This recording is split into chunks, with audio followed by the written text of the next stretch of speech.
on advocating for decent work and protection of workers' rights. Having engaged with him,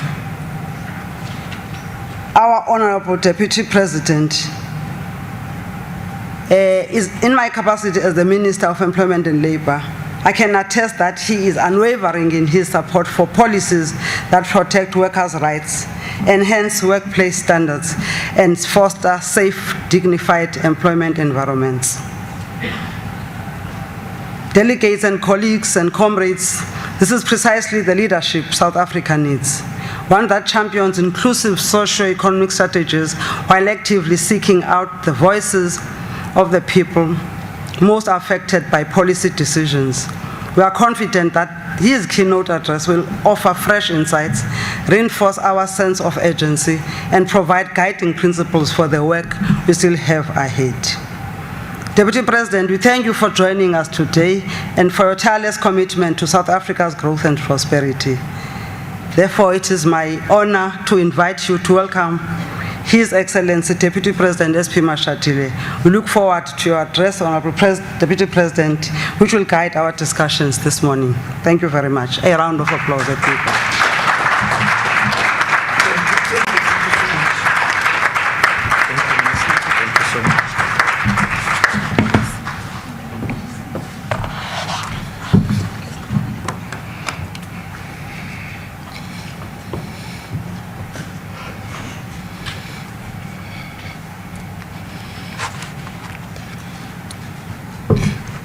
Meetings of NEDLAC, so I was not sure whether to start by saying Amandla. Away too. Thank you, Program Director, COSATU President Zingiswa Losi, and thank you, Minister Nomakosa Zanameth, our Minister of Employment and Labor, for that introduction. I want to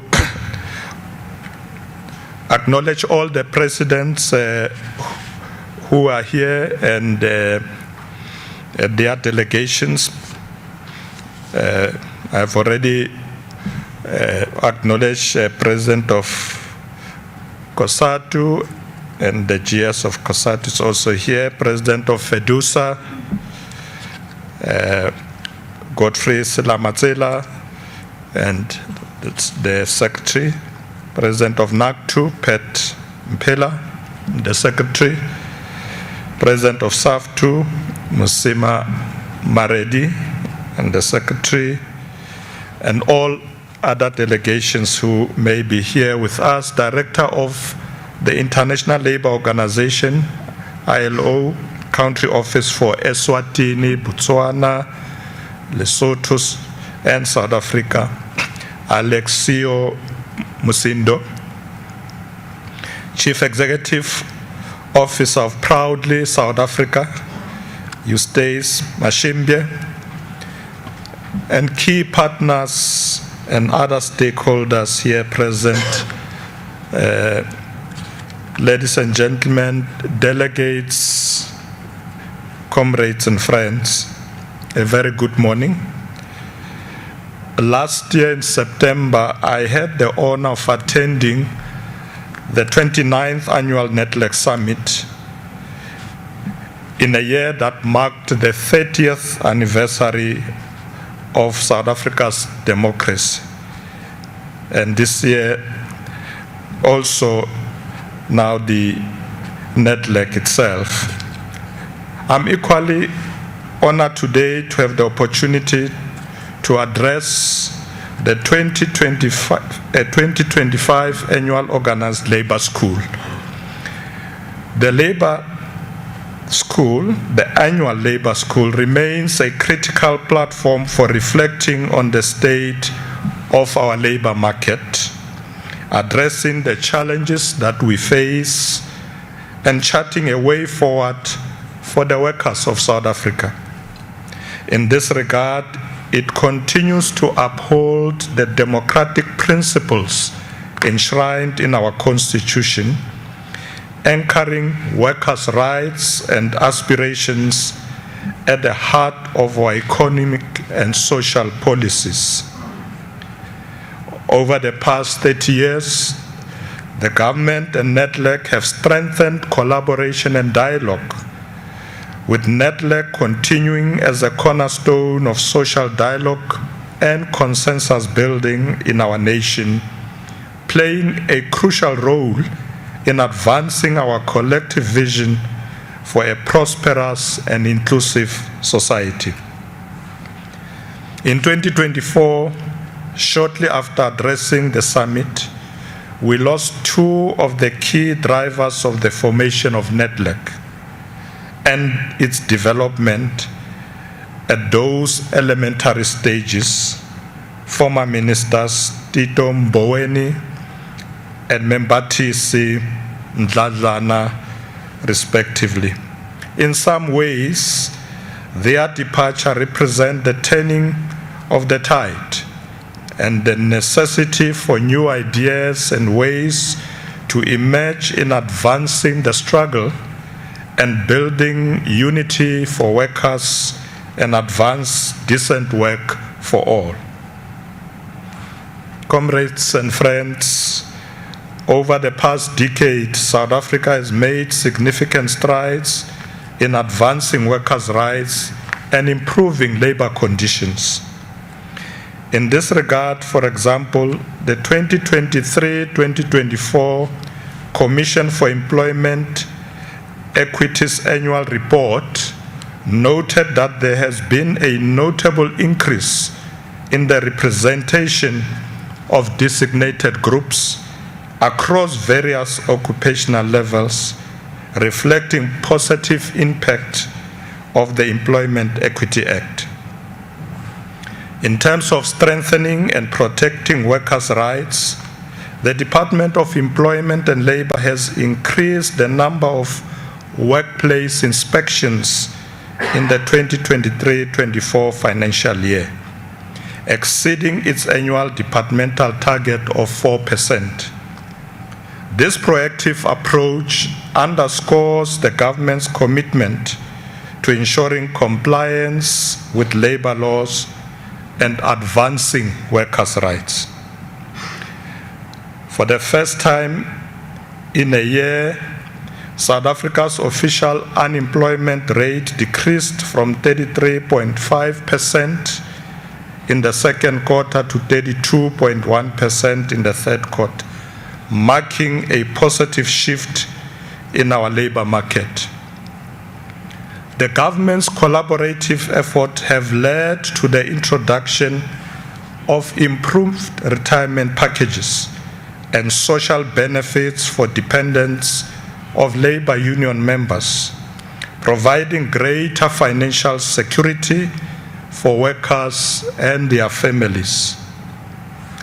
Dear comrades, we are meeting at a time when the world is facing a multi-crisis characterized by inequality, high levels of unemployment, climate change, wars, migration, urbanization, and the growing youth dividend.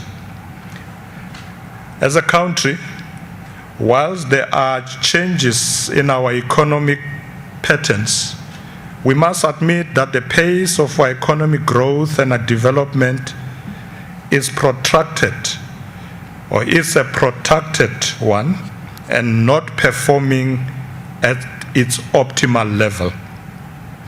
While the country is trying its best to promote economic growth through the promotion of investments and infrastructure development programs, these efforts have not yet yielded satisfactory results. The current mooted closures and scaling down of production in the steel industry and some of the companies in the mining sector have resulted in significant job losses. Through our collective efforts, we have managed to develop collective agreed sector plans. However, all stakeholders of NEDLAC must bear the responsibility of facilitating the speedy execution of these plans for them to live up to our expected outcomes. This is evidence that we can do this. In the past 30 years, we have been working in unison to introduce policy programs aimed at ensuring that we create decent employment for the majority of our people. Together, we have created an environment for labor unions to practice their democratic rights as enshrined in the Constitution, the Labor Relations Act, and the other critical legislation that reversed apartheid policies, thereby introducing progressive policy interventions. We have also introduced the minimum wage and more recently the two-pot retirement system, as well as other policies that are meant to support workers and the poor. These and many other progressive policies are a result of our commitment to transforming the economy and society so that many who were excluded can meaningfully participate in this economy. In 2024, we celebrated further victories, including enhanced mechanisms for fair and equitable labor dispute resolutions, greater participation of women in union leadership, and strengthened labor rights enforcement. However, despite the progressive policy interventions we have introduced, we are still faced with the challenges of high levels of unemployment and poverty, as well as inequality. We are also faced with challenges of crime, gender-based violence, and corruption, as well as implementation challenges with respect to the delivery of services. The COVID-19 pandemic also tested the resilience of our labor sector and exposed vulnerabilities within our economic framework. It is through the collective efforts of government, unions, and the private sector that we were able to protect millions of workers' livelihoods, even in the midst of that adversity. Through navigating the effects of the pandemic, we were collectively able to develop and implement strategies that expanded access to the unemployment insurance fund benefits, cushioned workers during periods of economic disruption, strengthened workplace health and safety regulations, and preserved jobs in key industries through innovative wage subsidy programs. These measures not only mitigated the immediate impact of the pandemic, but also laid a foundation for a more robust labor market. Compatriots, the labor movement is and has always been more than just a defender of workers' rights, but also a pivotal driver of South Africa's economic progress. By advocating for better working conditions, the movement inherently promotes increased productivity and ultimately GDP growth. Collaborative efforts between unions and employers have fostered a culture of innovation, resilience, and a shared prosperity. For its part, NEDLAC has been pivotal in promoting economic development by engaging in social dialogue and collective bargaining. It is through these efforts that organized labor continues to contribute to protecting workers' rights, and the government has created a stable environment conducive to economic growth. Following the national elections, South Africa has established a government of national unity, which has agreed on the following policy priorities. 1, growing an inclusive economy. 2, reducing the cost of living. And 3, building a capable, ethical, and developmental state. In realizing these priorities, we must continue to create a social compact with labor, business, and civil society, as we have done in the past through NEDLAC. This year will present us with various opportunities. The first one, in the mid-year, we will host the national dialogue that is aimed at drawing from lessons from our past to shape the future beyond the NDP 2030. The national dialogue will take place in a year where we celebrate 70 years of the Freedom Charter, a statement of core principles that have and continue to shape policy in South Africa. The task of organized labor in this regard is to provide innovative solutions on how best to strengthen our economy, build social cohesion, and improve governance systems, placing the needs of the workers at the forefront.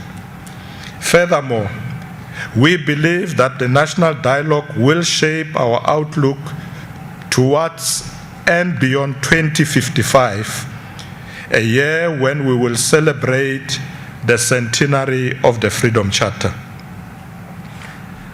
Our ultimate objective must be to realize a South Africa that belongs to all who live in it, black and white, as envisaged in the Freedom Charter. Indeed, this is the only way that we can realize a country of our dreams as charged by those who gathered in 1955 in Kliptown.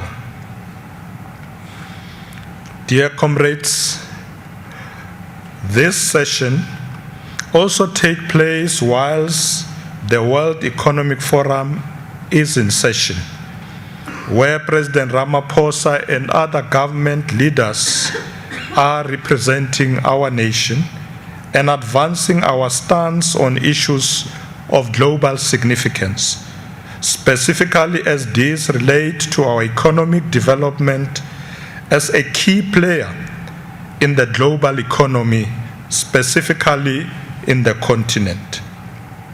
This year, South Africa is hosting the Group of 20 G20, a first for an African country. The hosting of the G20 will assist us in putting forward the agenda for Africa's development, as well as the global South at large.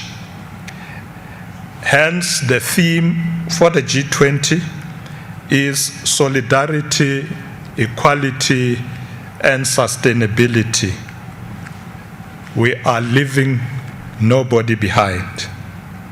We therefore expect that labor in South Africa will, through the Civil Society 20 representative grouping, contribute to discussions that will reshape the global agenda as we seek to resolve the challenges of poverty, unemployment, and inequality, but also reframe and reposition global financial institutions towards social justice.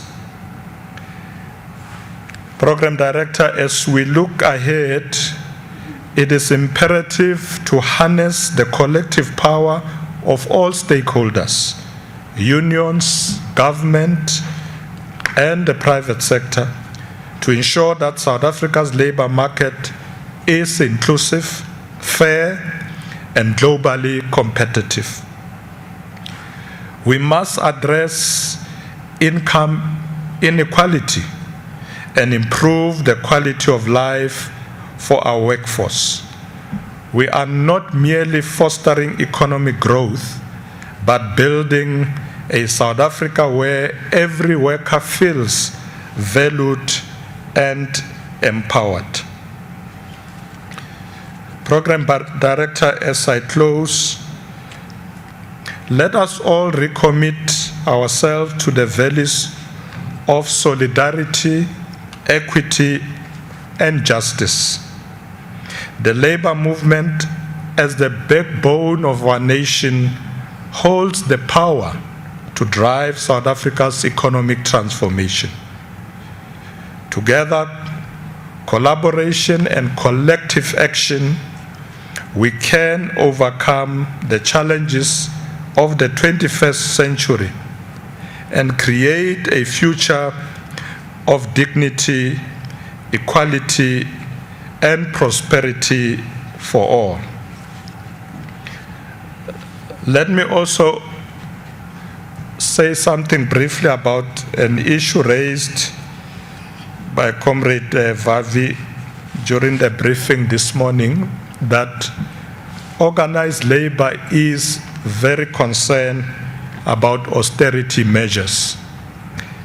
And it's quite clear that austerity measures have, of course, led to budget cuts throughout government or government departments, and including as well the Department of Employment and Labor as well.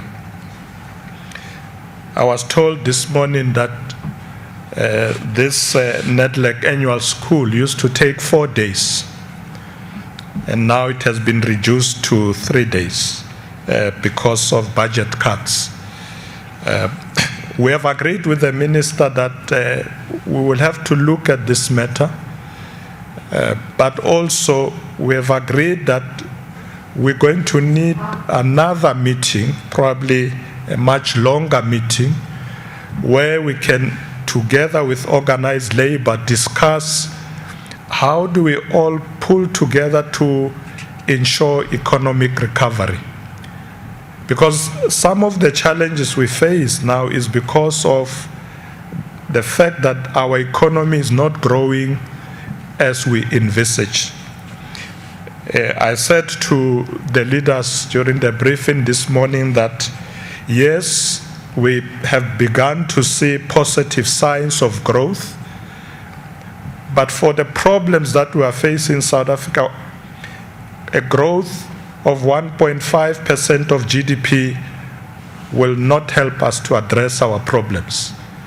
We want to see a much bigger growth going forward to be able to address the challenges that we face. So in a way, austerity measures are a result of an economy that is not growing as fast as we wanted it to.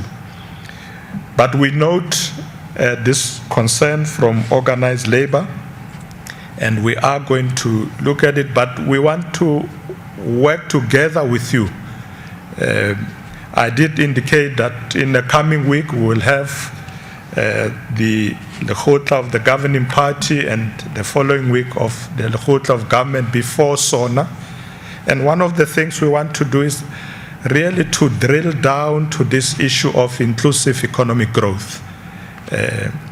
And really look at infrastructure and a lot of other initiatives that can really help us to grow, because we do see these positive signs. So Program Director, I'm happy that we will have this opportunity.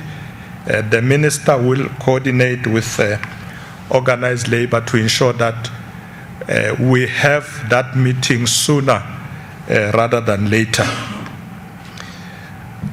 I'm pleased to see this unity of organized labor. I was looking at the theme, building unity of workers to defend labor rights and advance decent work for all. And I said to our leaders this morning that don't be scared about GNU. I know at the beginning there were many who were saying this GNU include those who don't have the interests of workers at heart. So we might see a reversal of the gains that workers have made over the years. And I said to them, no, don't worry, we are there. We are there, and we are going to make sure that workers' rights are protected. Don't be scared. Workers' rights will always be protected, even if we have the GNU. So that's what I wanted to assure you about, that please sleep peacefully at night and not be worried what will happen now. But I think the important thing is that with that meeting that the minister will convene with organized labor, we are going to ensure that we now fast track this issue of growing our economy. And I'm happy to have had the opportunity to be able to share with you some thoughts this morning. And I said earlier to the leaders that I like schools because I used to be the head of political education in the ANC in the earlier years. So I would have liked to stay much longer until later this afternoon, but I have to rush to Pretoria because there are some issues that the president has asked me to attend to while he is in Davos. But I wish you well with the school, and I'm sure, Minister, next time we will give ourselves time to attend the 3 days, but I'm told that there are days that you don't want us. I was told the first day is a closed session. You don't want us there.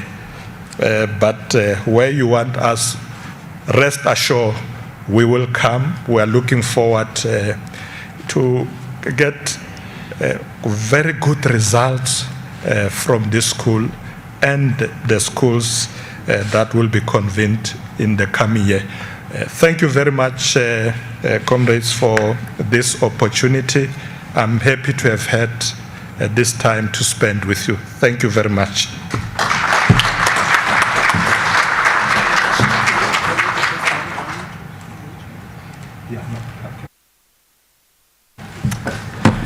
Thank you very much, DP.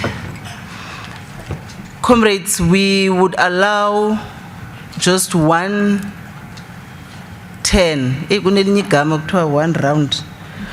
round of engagements.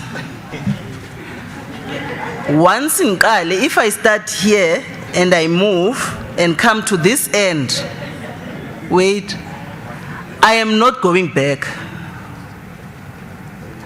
I am not going to allow comrades who hear what others are saying and then you raise your hand. So I'm going to start from here, and from Fedusa, I'll go to Naktu, Saftu, Kosatu. Then, once I end here, then I allow the DP to come in and respond. I am not going to take any more hands. Once I pass, I pass. So, I'm going to allow comrades, if you do want to comment, ask questions or engage, to do so. And I said I'm going to start from this side in Fedusa. If comrades want, so you may start now raising your hands. I may give you numbers.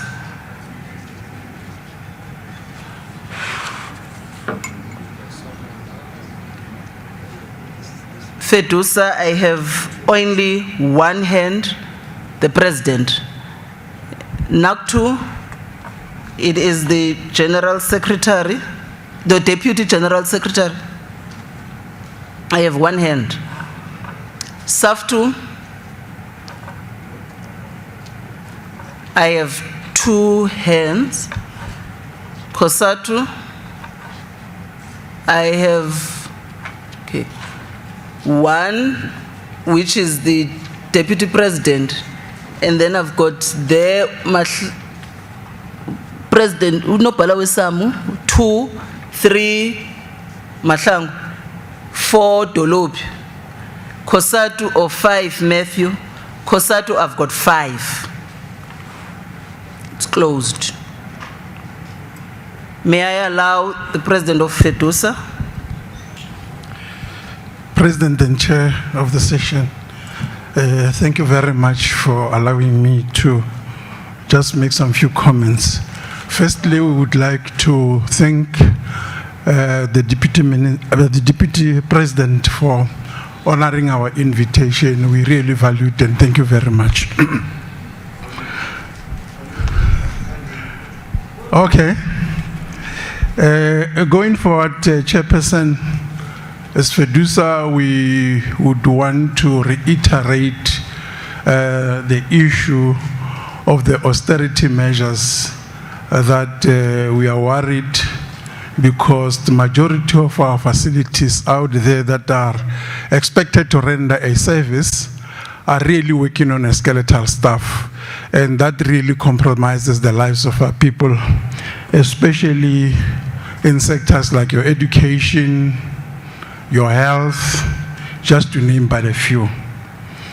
And we are happy that the Deputy President has agreed to meet with us, and we believe that session would assist us to unpack many of the things that as Labour we're worried about, and we believe that working together with our government, we can do more.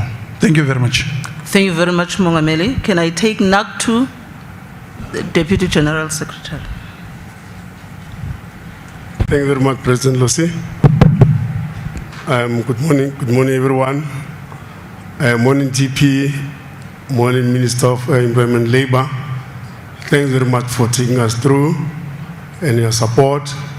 But I just want to ask you one question. With regard to GNU, as we have indicated that, yes, we are not sure whether we are going forward or going backward because of the partners of GNU are the ones who are anti-national minimum wage, that we want to see it at least trying to close the gap that we've been in for the past 8 years, mainly on the farm workers and domestic workers. I'd love you to at least hear from you, DP, with regard to that, or how are we going to move forward because of those partners, they are against that. So how are we going to unlock that going forward? Thank you. Thank you very much, Nopala. Comrade SAFTU, I've got 2 hands.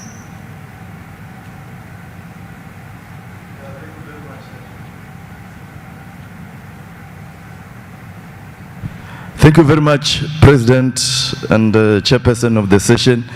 Greetings to Deputy President and Minister of Labor. Yeah, I was very much short.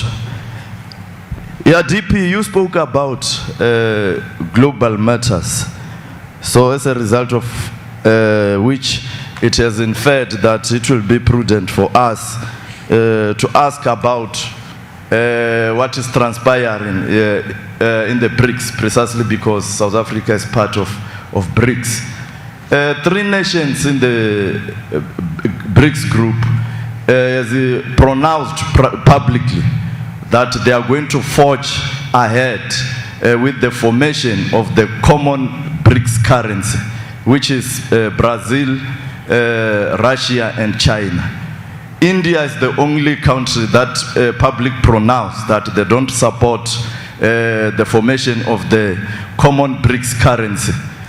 South Africa is silent, is mum. Want to know the position of South Africa in terms of the formation of BRICS currency, taking into consideration that last year during the BRICS summit, BRICS nations pronounced that they are going to utilize local currencies to trade among themselves. But beyond that, BRICS nations, particularly the three, publicly pronounced that now they are going to form the common BRICS currency. Speaking in Shanghai, the headquarters of the new development bank of BRICS, the president of Brazil, Inácio Lula da Silva, clearly indicated that now is the time. BRICS nations must form a common BRICS currency in order to contest the hegemony of the US dollar and to finance the trade among the BRICS nations and beyond. So what is the position of South Africa in terms of the common BRICS currency? Second one, very short.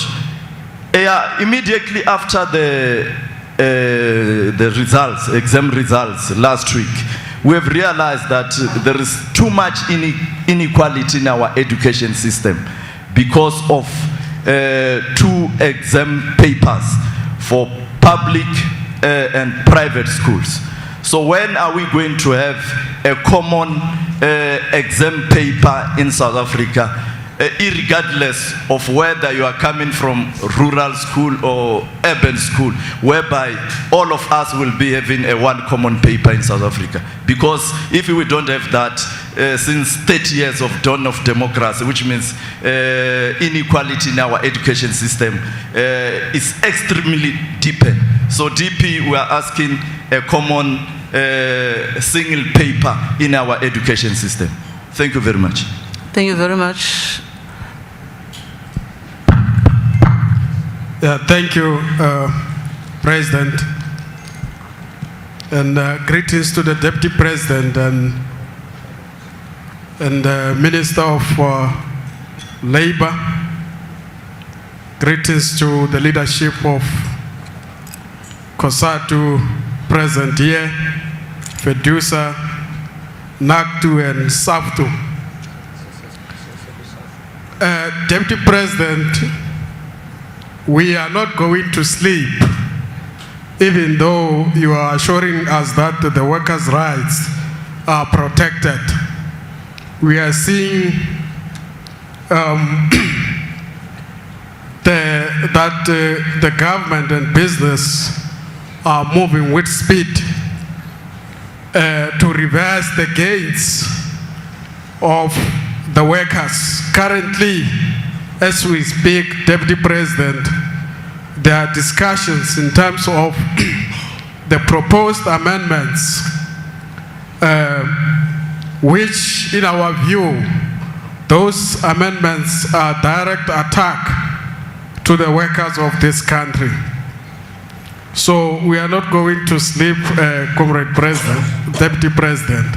Number two, in terms of the austerity, the impact, which we are partly covered by FEDUSA, but the workers are at the receiving ends because of this austerity. For example, the budget cuts at the CCMA level make it very difficult for the CCMA to move with speed in order to deal with the cases that are being filed at the CCMA.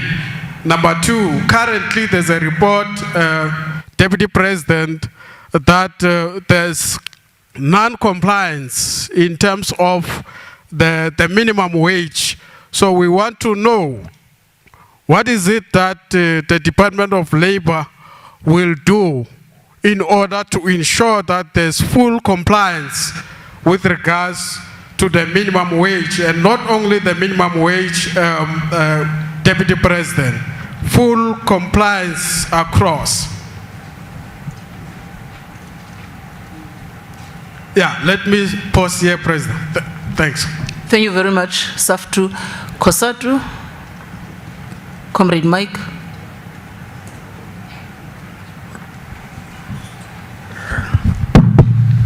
Thank you very much, Comrade President. Greetings to the participant. While a president in a labor school, the Minister of Labor becomes our principal. So I'll greet her first before I greet the Deputy President, because she's the custodian of NEDLAC. But President, we are not going to ask questions. We want to just engage on few things, starting by acknowledging and welcoming the Deputy President's honoring our invite and gracing us with his presence. And say that one of the problems that South Africa faced since 1994 was what the Deputy President is asking workers to do, to go home and sleep peacefully while the revolution is unfolding. The masses of South Africa after 1994 believed that Lord Jesus Christ, he knows all our problems and he knows what we need, and therefore there's no need for us to do anything because God will provide. We thought that the ANC knows our problems and the ANC knows our needs and what we need. There was no need for us to zabalaza anymore. We demobilized the masses. We demobilized communities from coordinating themselves and strengthen those who in government to do right by the people. So I say, no, Deputy President, in your interest, we will not sleep. We will mobilize, we will make noise in order to strengthen you to continue on the right path. And we are pleased as Labour that the noise we have made since the beginning of the GNU have ensured that some of those who were opposed to the transformative measures like the National Health Insurance and Bella Act have had to be defeated or backtrack on their path.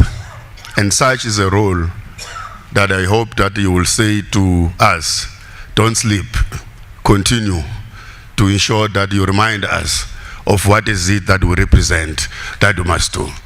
But to ask us to sleep is to ask us to watch you being hijacked and swallowed by those who do not like our class position. We are pleased, as I said, with the progress we've made, particularly on the Pillar Act, because it was urgent as we start the academic year in 2025.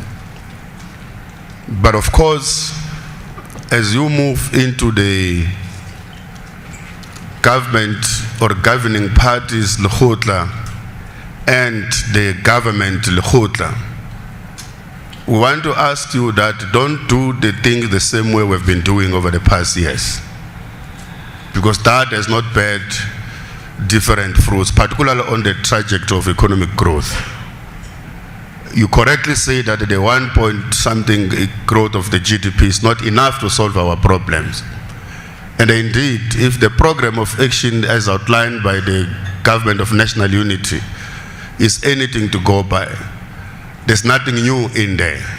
There's nothing that has not been said.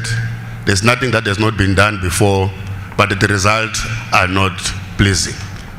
So a bold and decisive and radical decisions and discussions need to be taken in those Makhutlas that you are going into, if we are to change the trajectory, particularly on the area of growth of the economy and halving the employment.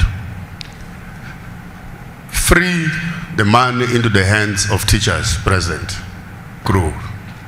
There's no way the economic growth and austerity measures can coexist and mean the same thing. So when you're going to discuss in the Makhutlas about how to turn the economy around, it can't be the same way. There's austerity, there's less teachers, there's less money in the people who are working, but the economy must grow. It's not going to happen. So that's one of the things that needs to change, Comrade President. Your last point. All right, so let me choose which one there, because there were a number of them. So I must prioritize properly, President. So, no, but that's fine. Let me just say, so, Comrade President, don't be irritated, or perhaps you can be irritated, but you must bear with us, because it is in the interest of ourselves, it's in the interest of the community, it is the interest of those who are unemployed, for organized labor to continue to speak on behalf of those who are supposed to benefit from the universal health care coverage. We don't accept, President, the lack of clarity about exactly when are we going to start to implement NHI. The economy will not grow when the population is sick. You need healthy population for people to be fit to work, for the people to be fit to do business, so that the economy can grow and employment can be created. So let's act decisively and act decisively now. Thank you, President. Thank you very much, Mongameli. Nopala.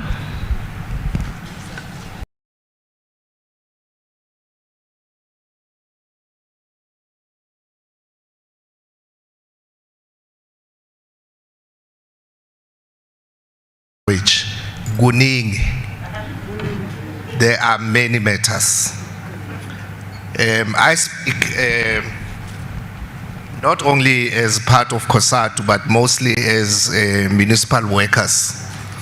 And we want to raise a few issues that really need urgent attention. The local government funding model needs to be reviewed.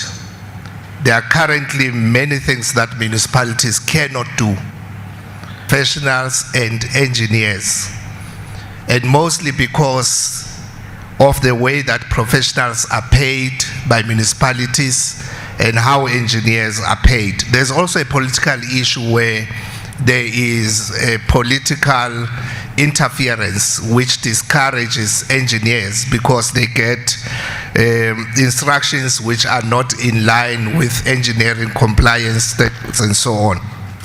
Mostly the challenge is that engineers are not recognized and they are not paid correctly, and they come back to municipalities as consultants and charge a lot of money. I don't know how many municipalities have engineers except for metropolitan municipalities in the country. There's also an issue of failure to appoint staff. Municipalities are understaffed. It's terrible how municipalities are understaffed currently. We have done a research with the Bargaining Council. Municipalities are sitting at 43% of staffing.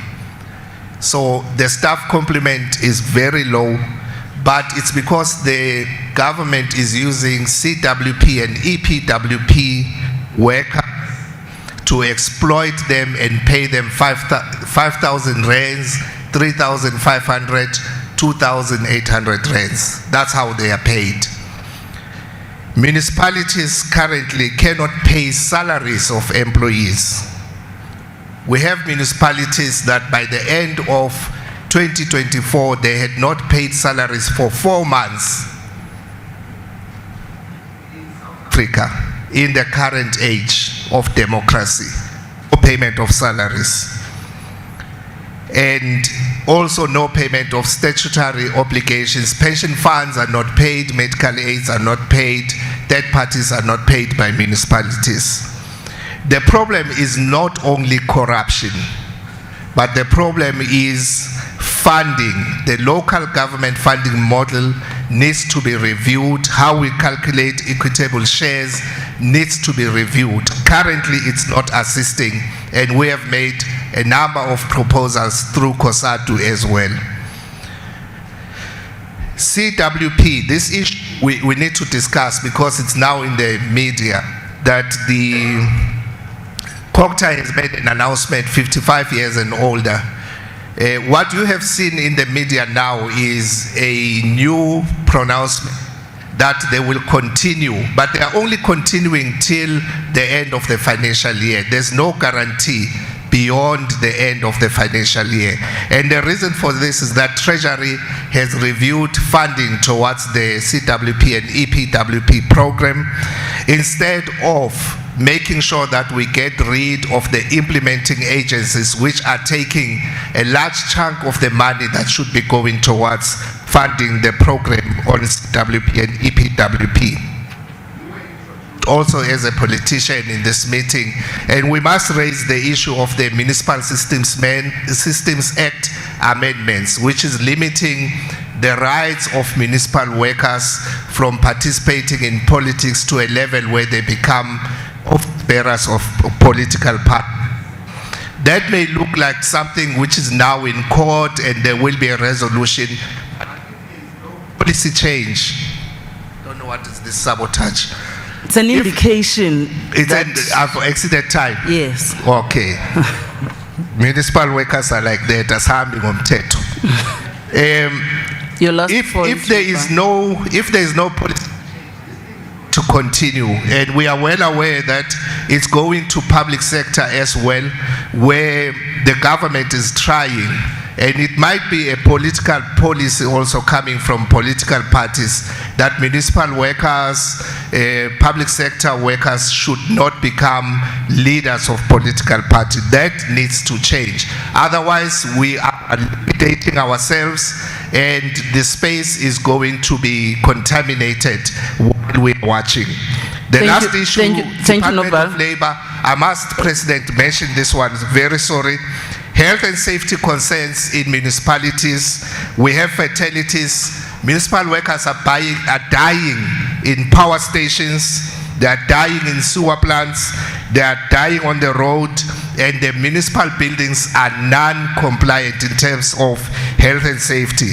Minister, Department of Labor and Employment, we want to see change in that space. Thank you. Thank you very much, Olandelayo. Can I also say, comrades, that tomorrow we're having the Minister of Employment and Labor. Some of the questions that we're posing to the DP are also issues that are to be responded to by the Minister, which the Minister is going to be coming here tomorrow to address us.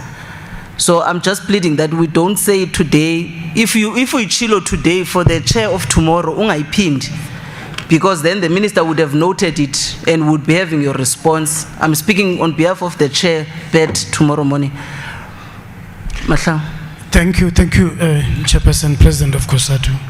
Thanks, DP, for honoring this organized labor. DP, just 2 points. One on the national dialogue. You said it's going to take place around later in the year. Do we really need another dialogue? To dialogue what? Let's go back to 20. Those commitments were implemented. And many other investments, conferences which took place. Do we need another dialogue, or we need a program to implement all the decisions we have taken for the past? The 2015 Job Summit, where 100 billion rand was committed by our social partners as in business. Surprise, surprise, later we discovered that in fact, it was not their money, it was workers' money. Another surprise, we discovered that that very same commitment was another commitment at the Financial Sector Transformation Council to push back and to sweeten. The ones empowered, always empowered. Can we really comment around that? Because I think there's more things that we need to do in terms of implementation than another dialogue. I don't know. I think if we could comment on that. Lastly, comment, President of COSATU. DP, as we're driving to Pretoria, as we have indicated, in your other life, you were very passionate about investments by retirement funds in the economy to create jobs, not just speculative investments. Can you impress on National Treasury to tell us that this 45% investments offshore by retirement funds as a mistake is a mistake too big? Can that be sorted out? Because we need more investments in the economy to create jobs than to take the little we have offshore, particularly given what happened yesterday in Washington, D.C. Thank you. Thank you, Mahlangu. Comrade Dolopi. Thank you, President. Just a few issues to maybe get some comments from the Deputy President.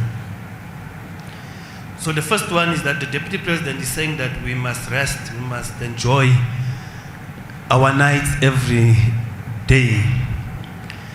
So just to follow up to what one of our comrades from SAFTU said, to say that the Deputy President, can we rest as a country assured that on this Bella issue, you are not going to be shaken by solidarity or any other counter-revolutionary movements that are intended to take us back to moments where students had to rise in 1976 around the issue of language. I mean, you'll remember that language was a key issue used by our colonizers and oppressors to divide and weaken us as a people. In fact, our integrity, our dignity as a people was affected by the whole issue of language.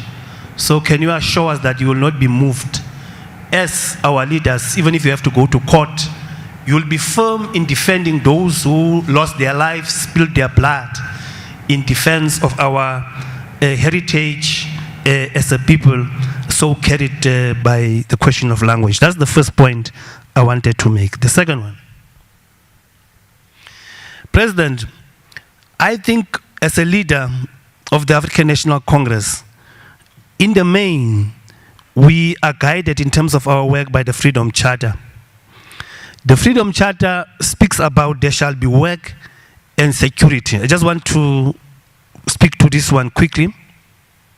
We have seen, Deputy President, in the recent past, an undermining of this clause of the Freedom Charter by your government. Because the Freedom Charter says that all who work shall be free to form trade unions, but this is the important part I like, to elect their officers and to make wage agreements. Now, in the recent past, we have seen your government undermining collective agreements. Is that not an attack on the Freedom Charter? Is it not that you are undermining the efforts of those who met in 1955 as those who would have been inheriting this organization that drafted this thing here, when your government is undermining collective agreements like they would have done with Resolution 1 of 2018? Are you a good example to the private sector? Are you not setting a dangerous, wrong trend of anarchism in our country, where people will undermine collective agreement and prefer other ways to raise their issues, like wildcat strikes and so on and so forth, led by your government, of course? The last point I want to raise, Deputy President, again, making reference to the Freedom Charter. There's a clause in the Freedom Charter that reads, there shall be houses, security, and comfort.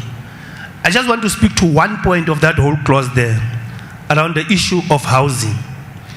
Currently in South Africa, a fair number of your public servants, your workers, your foot soldiers, the cadres, who are at the cold face of delivering services, are not enjoying any advance on this part or this demand of the Freedom Charter. Many public servants, it's a painful thing, this one. In fact, I get very touched when I speak about this issue of housing for public servants. Because it's a question of really dignity of any working person to be able to own a house. I always argue that you are not worth being a mother or a father if you can't provide shelter to your children. Workers in the public service that for many years, President, been raising this issue of housing, to an extent that we even made a proposal that we must tap on the resources of the Public Investment Corporation, the PIC, to look at the establishment of a scheme meant to address the housing question of public servants. Remember, they don't qualify in terms of the threshold for the RDP houses. When they go to commercial banks, they can't get any assistance because they are told they don't qualify in terms of the banks. Where would they get assistance, President, such that we should be able to meet this demand of the Freedom Charter around the question of decent housing from them?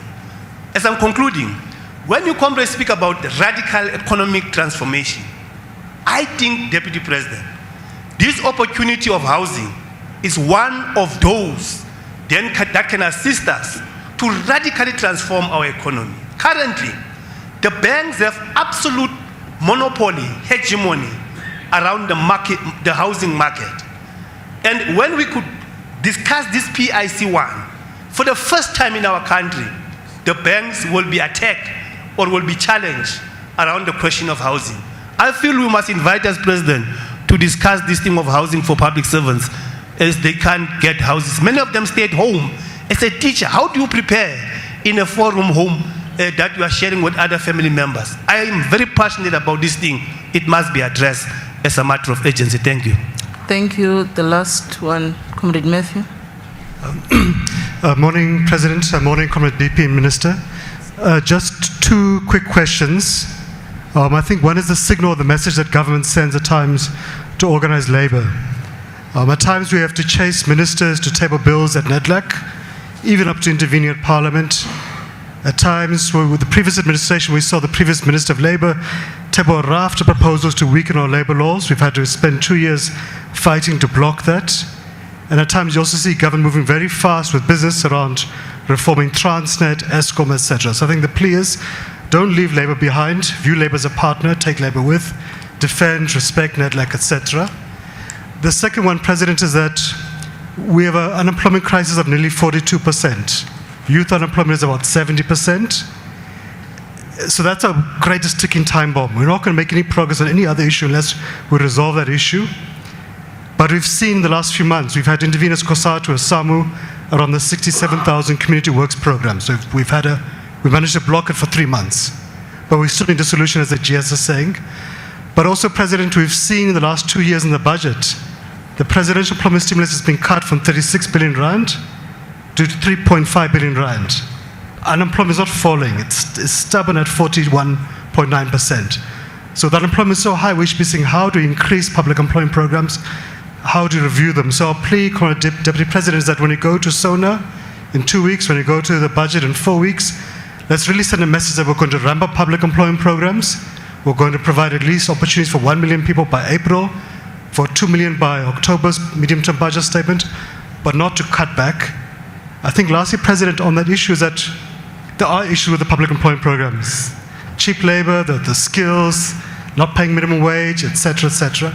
Let's have a review of all the public employment programs, but make sure labor is part of that discussion. See how do we make sure the skills, the training, the experience offered is useful. How do we have a two-pronged approach, one which says here's an employment path for those who can find work, here's a safety net for those who can't find work. Address the cheap labor issues, but really make sure that it helps to fundamentally reduce unemployment. So I think the plea, DP, is that when that review happened, make sure labor is part of that discussion, that it's not just a question of Treasury telling departments what to do, but we really have a Marshall Plan to speak on that. Thanks, President. Thank you very much, comrades. And buyi comrade Benchilo. Ungasehlisa isandla. No. Asingayivuli. I am not allowing. I was very clear when I started. So I'm going to call the Deputy President to come and respond to comrades, asihloniphaneni. If awuzukwazi ngiza ucela ucomrade aphakama aphuma sishiye okwangoku sigqibezele le session. I was very clear when I started. Comrades, I am not. Ngicela ninqandane SAFTU. President we SAFTU nonobhala ngicela ninqande delegation. Simasihloniphaneni my comrade. Yangicela. I'm calling now the Deputy President to come and respond to the issues that organized labor have raised. Thank you very much, Deputy President.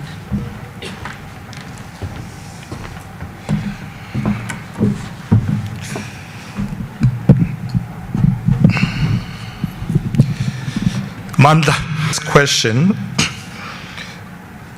President of FEDUSA, that they continue to be worried about this matter.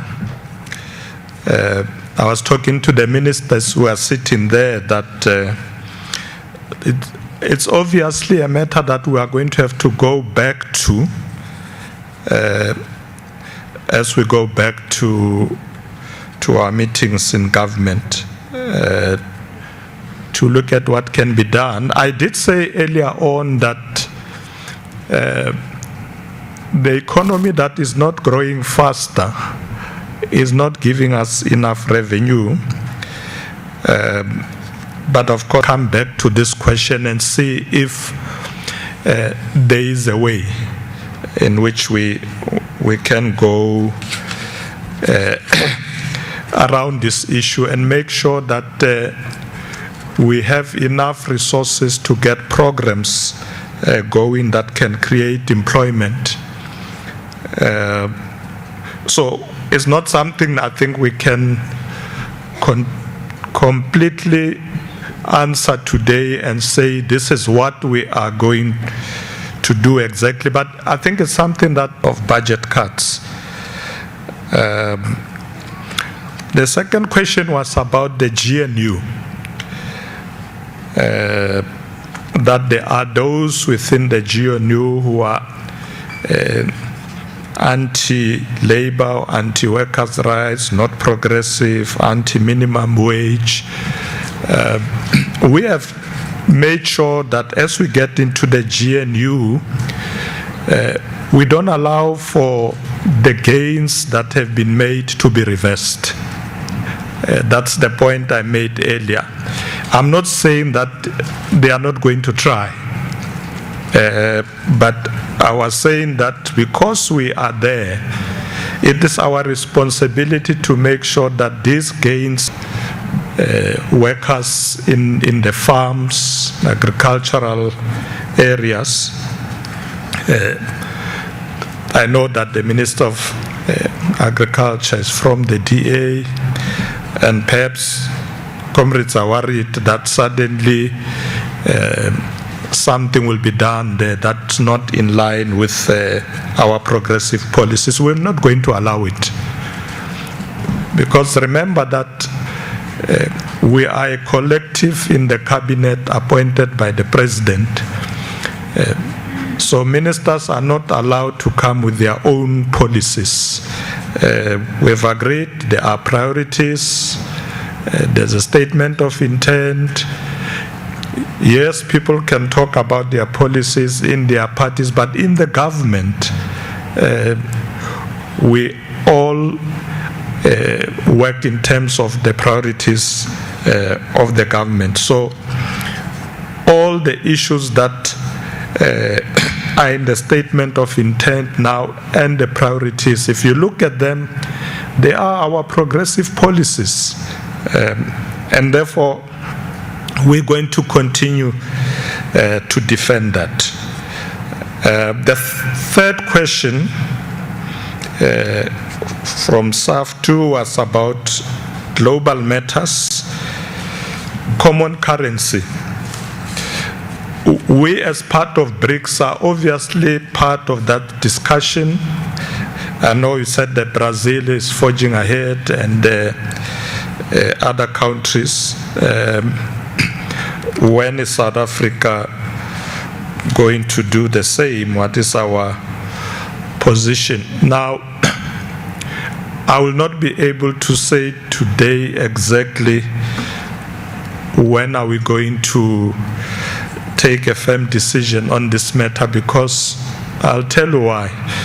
The South African economy is largely embedded on the dollar, very much so. So we have to be careful when we discuss this question, how do we deal with it? If you look at trade between South Africa and the West, the US, Europe, etc., those are the countries that we have very big trade with on a daily basis, and we pay by the dollar. So it's something that we will discuss. In fact, I mentioned this earlier on, that the new president of the US have already said he doesn't like what he hears about this matter, that we want to move away from the dollar. But we are part of BRICS. We will discuss it and see how we finally deal with that. But we will need to be careful as the leadership of the country how we manage trade, particularly in the West. Of course, in Europe, we use the euro. So the issue of whether we can immediately move away from the dollar and introduce a new currency is something that we may not be able to do at this stage. But we are discussing it. We don't want to collapse our economy.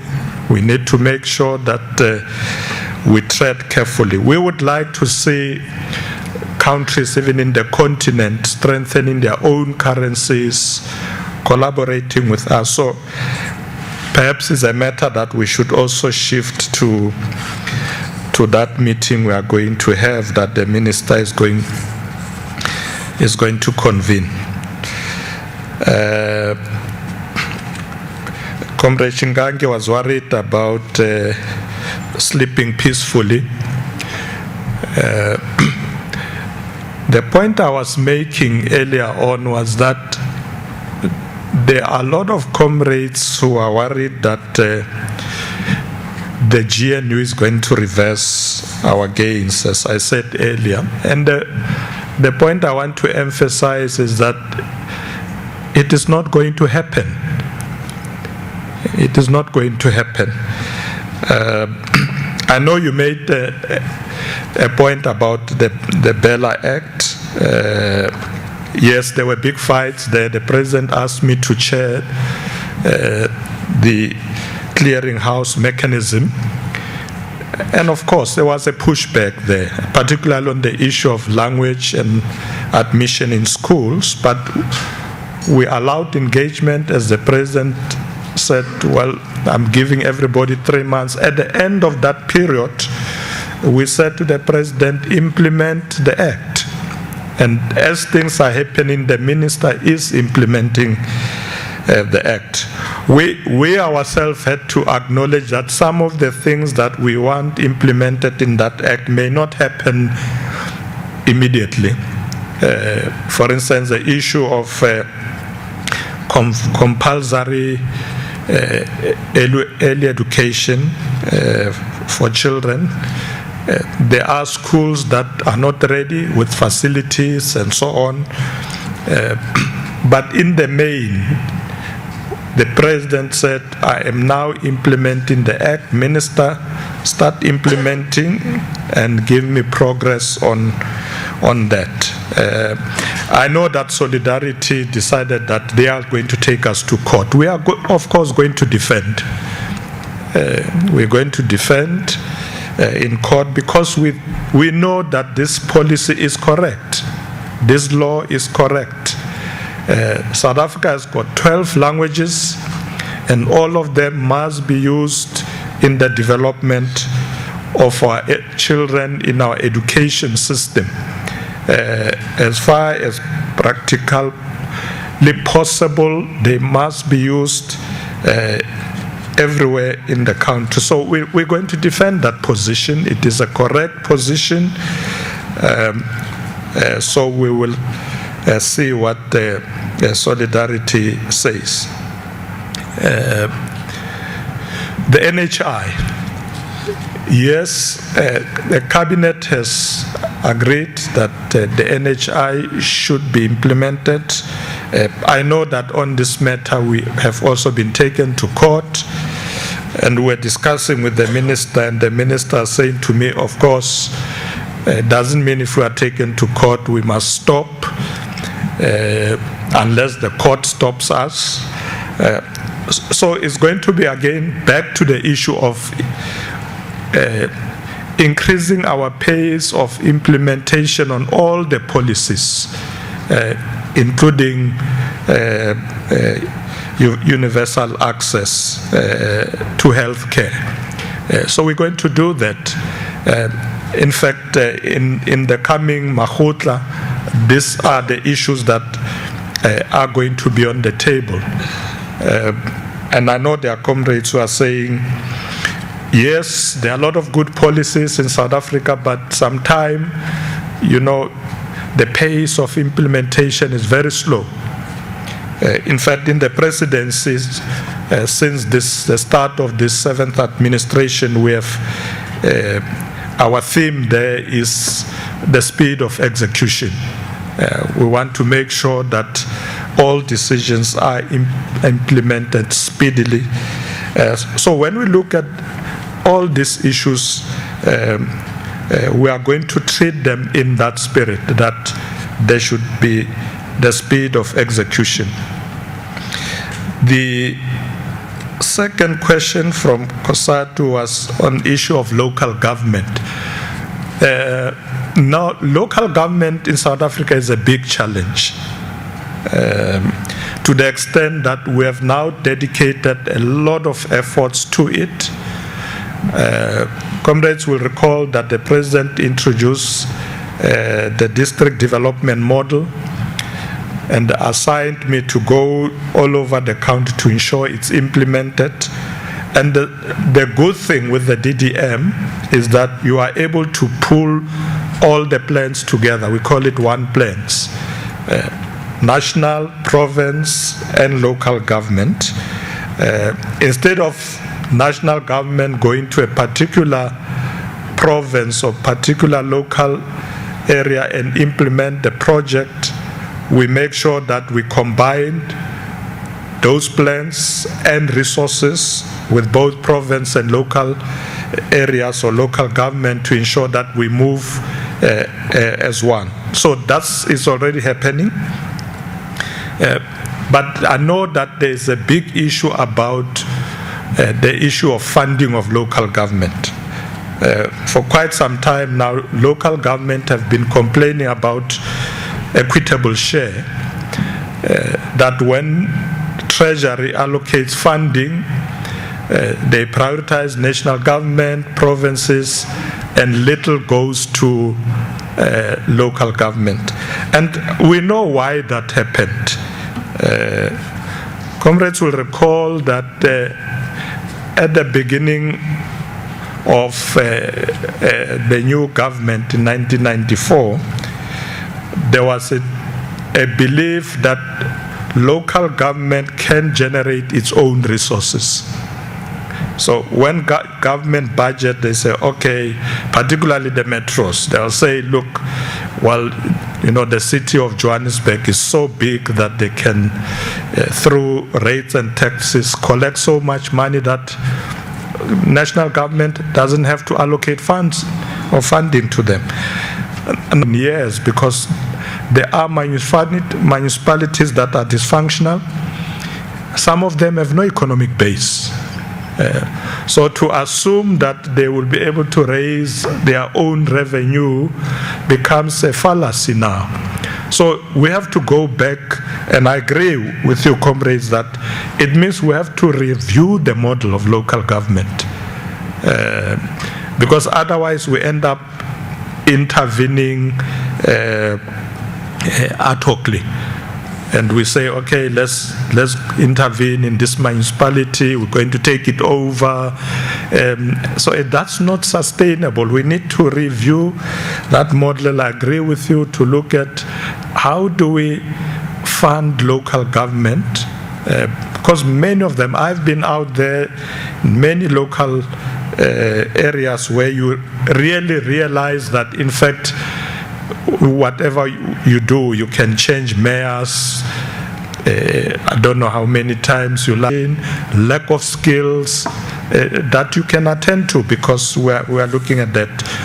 Councillors that are able to do their work, engineers that must be appointed, paid. So this issue that workers are not paid and they don't receive their salary, some of them has to do not only with corruption, but the fact that there's actually no proper revenue base in those municipalities. But we have a program now driven by the Minister of COGTA that is looking at all municipalities, which one are functional, dysfunctional. We are looking at the report of the Auditor General. And already there are others that we are helping to be able to do their work. There are others that are lagging behind, but there is progress that is happening in that regard. The other issue raised by COSATU is whether do we need the national dialogue. Well, that decision has already been taken. So we are going to have a national dialogue. I think what we need to do is for COSATU and the other organized unions, organized labor, to be able to say, let's not have a talk shop. As Comrade was saying, we've had a lot of these dialogues. What you need to do, as I said earlier, you must begin now to say, in that dialogue, we want to achieve the following. We don't want to go there and regurgitate old ideas and come back with ideas that takes us nowhere. So we need to say, in this national dialogue, this we want to see agreed upon and implemented. So we have time, because as I said, it will be later in the year, and I'm making an appeal to organized labor to say, come on board. We have committees that are busy coordinating. In the presidency, that work is led by myself to make sure that we get to the national dialogue that is going to make sure that we achieve something. Because the issue of nation building and social cohesion, it's an ongoing matter. But we want a dialogue that is going to accept and agree that there is a problem of sorting out the economy. We need to ensure that we put in place or we consolidate all those pillars that are going to make sure that we grow the economy and create jobs for our people, particularly young people. I agree with those who are saying whatever percentage you're trying to look at, unemployment remain unacceptably high and needs to be addressed urgently. Fourth question, COSATU, I think I've already dealt with it. It was about the Bella Act. Comrades were saying we are not going to rest, we are not going to sleep. And I'm saying, my sense is that if we work together and pull together, we will be able to be reversed by anybody, and we won't be moved, whether it's solidarity, going to court. We will stand firm, like the comrades in the Northwest, when they speak, they say, Harisi Sinyech.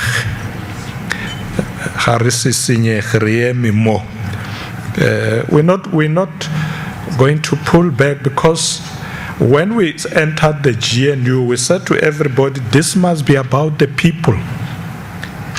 Everything we do. We even said, put aside your manifestos. Let's look at what is in the interest of the people. And if you agree to work with us on that basis, that the issue is an inclusive economy, is addressing the high cost of living, having a capable going forward.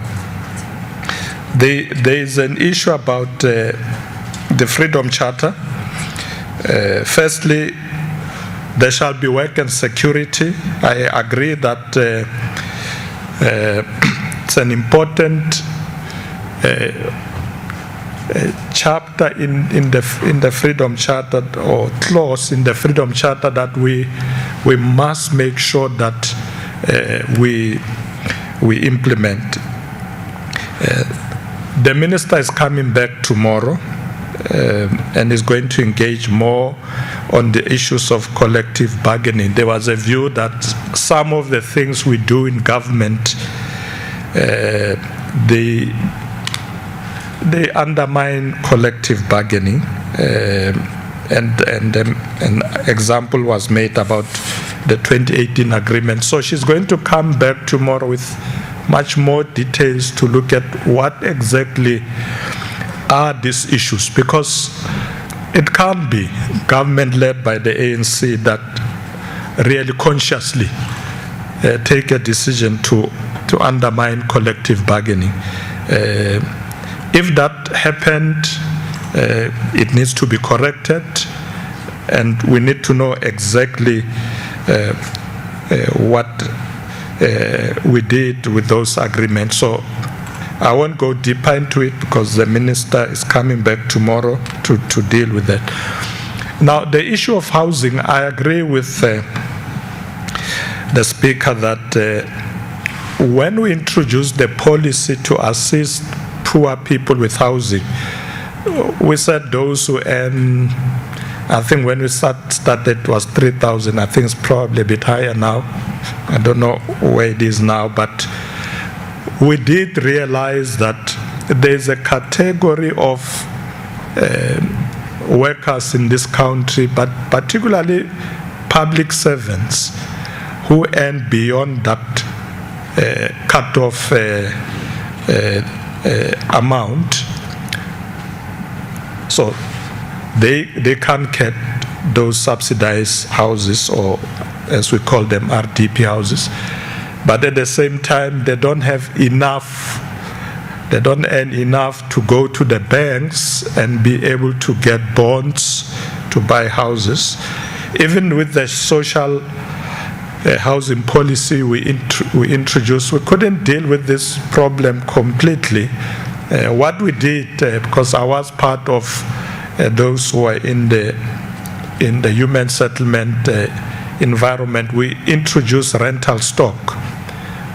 When I was MEC for housing, human settlement in Gauteng, we introduced rental stock to be able to deal with this problem. But I guess it's true that if there are still many public servants who can't afford decent housing, we'll have to deal with it. Because the rental stock that we built all over the country was an attempt to deal with that question, but it may not have been the solution that is working for us. Comrade Matthew raised the issue of there are a lot of progressive pieces of legislation that must go through Parliament, but sometimes ministers drag their feet. My office has been given the responsibility to make sure that as the leader of government business, we get these laws to go past Parliament so that they can be implemented. So it's something that we're going to deal with. I've written to all the ministers now to say, please, you have so many pieces of legislation. People were saying I should crack them. Now, you know, with elderly people, the whip doesn't mean you can beat them. But there may be other measures we take that will ensure that ministers understand that it can't be business as usual. Because those laws are designed to change the life of people in communities. So we will indeed crack the whip. What we will do, I'll discuss that with the President, but we are going to make sure that ministers can't ignore this fact. But the reason why perhaps people thought we're not cracking the whip is because every time I remind ministers about this, they give me very good reasons why they didn't answer questions or why the bills are not being taken through cabinet quicker. And it's because some of them have many agencies that report to them. So these things, the bills emanate from this agency, they have to come to cabinet committees and so on, answering questions. They have to get information from various agencies that they are responsible for. But it's a matter that my office is seized with, and we're going to make sure that indeed we attend to. But as I said, the minister is coming back tomorrow and will attend to the many issues that that concerns you. And I want to still say, Minister, that I think we need to have that meeting where we're going to have enough time to deal with these issues, particularly the issues of the economy, infrastructure, skills in the country, to make sure that we build our own economy. But we are not an island. We'll continue to work with others in the continent, in BRICS, in the global south, but also where we have trade links in the West, we will maintain those trade links as long as they benefit our people. But we will make sure that our agenda remains strong as we go deeper into our work of leading the G20. I did say earlier that we will make sure that the G20 is used to benefit the continent. So it's important that we start working on that, but we're also going to use it to benefit the whole of the country. Many, when they host meetings of G20, they want to be in Johannesburg and Cape Town. We have agreed that the impact of G20 must be felt in all provinces, Northern Cape, KwaZulu-Natal, Mpumalanga, Northwest, Free State. We can't have activities only in Johannesburg. There are meetings that will take place in Joburg, particularly the meeting of heads of states, but others must go to other provinces because they also bring a lot of tourism as ministers and other people come to the country. But we are going to make sure that as the leader of the G20, we do look at reforming the global institutions, particularly the financial institution, to benefit what we want as the African continent, not just as South Africa. So, Minister, what I have not said is yours. You can deal with tomorrow when you come, whatever I've left. But comrades, we will work together. The struggle is not over. Thank you very much.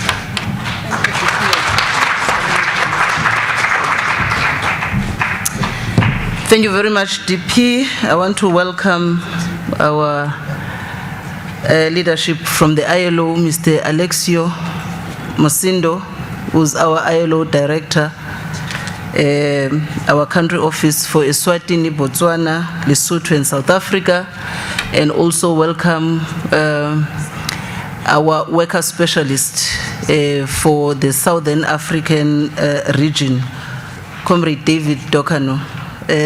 President, we want to say that as we conclude this important session, on behalf of us, organized labor that are gathered here, we want to thank you once again, Your Excellency, and our Minister for gracing our meeting here. As Labour Federation Deputy President, we remain deeply committed indeed to working with government to build an inclusive economy that creates sustainable and decent jobs for the millions of unemployed South Africans. Yesterday, as comrades would have alluded, that we received presentation also from Comrade Duma Gqulube.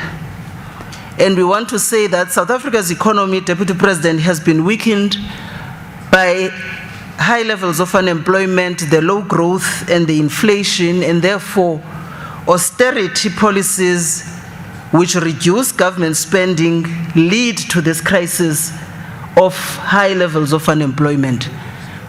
But abasebenzi ke faka imali uzobona. There is no other way.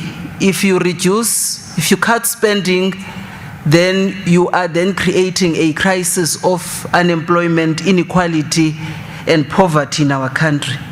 But we're also committing ourselves, Deputy President, that indeed we must work together to strengthen the mechanisms that protect the workers' rights, that support collective bargaining, and that ensure that the economic transformation becomes the lived reality. Babuzile kabanye ukuthi, what is the purpose of having the dialogue? We are saying, as organized labor, we think we have analyzed the problems, we have identified the solution.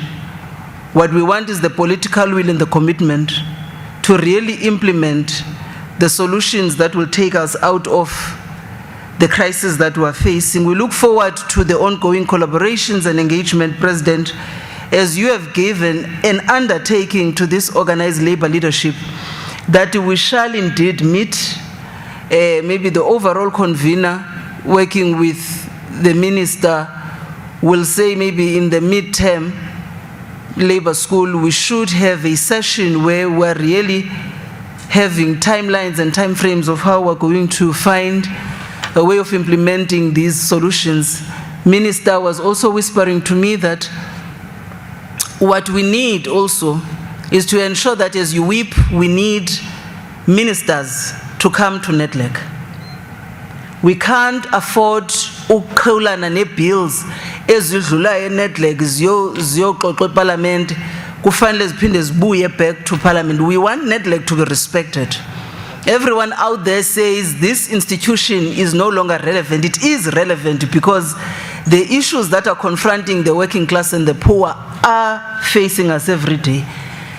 And therefore, this is the institution that will be able to really have meaningful engagements and craft solutions to the challenges that this country is faced with. Thank you very much, Deputy Minister and our Minister. The Minister said she's going to be with us for the duration of this day.